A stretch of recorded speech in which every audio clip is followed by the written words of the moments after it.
J'ai averti la compagnie il y a à peu près une semaine avec Gmail des supports clientèle. Là. Ben là, ouais, ça arrive pas mal de vols de ce temps-là. Là. C'est un petit peu débile un peu partout sur toutes les bornes. Là. Phénomène inusité, Andy, mais c'est préoccupant. Il y a une vague de vols de câbles qui touche les bornes de recharge pour véhicules électriques.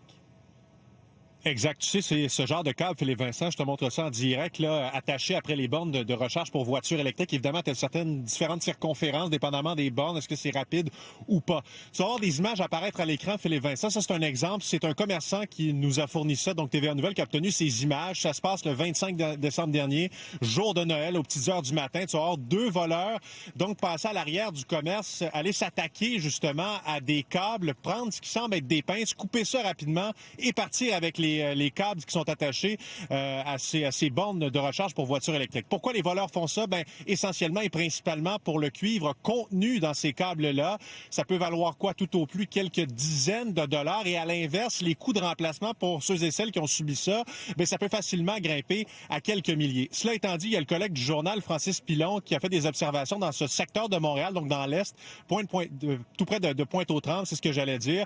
Près d'une vingtaine de câbles qui ont été sectionnés. Là, on parle au niveau de bornes résidentielles et commerciales. Et sur le circuit électrique d'Hydro-Québec, on est capable d'en recenser 8 au moins des événements au cours des 2 derniers mois, principalement dans l'Est de Montréal.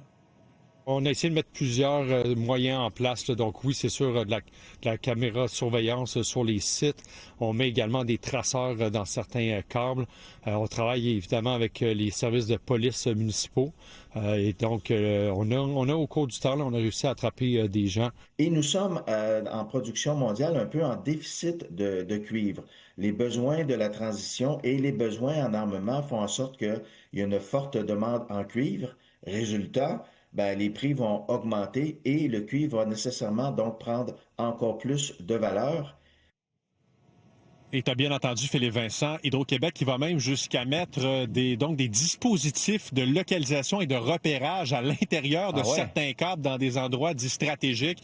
Alors, on en est rendu là. Je rappelle, pour quelques dizaines de dollars, là, c'est le butin des voleurs, alors qu'à l'inverse, ben, les coûts de remplacement sont très élevés. Aïe, aïe, aïe. Merci, Andy. Au revoir.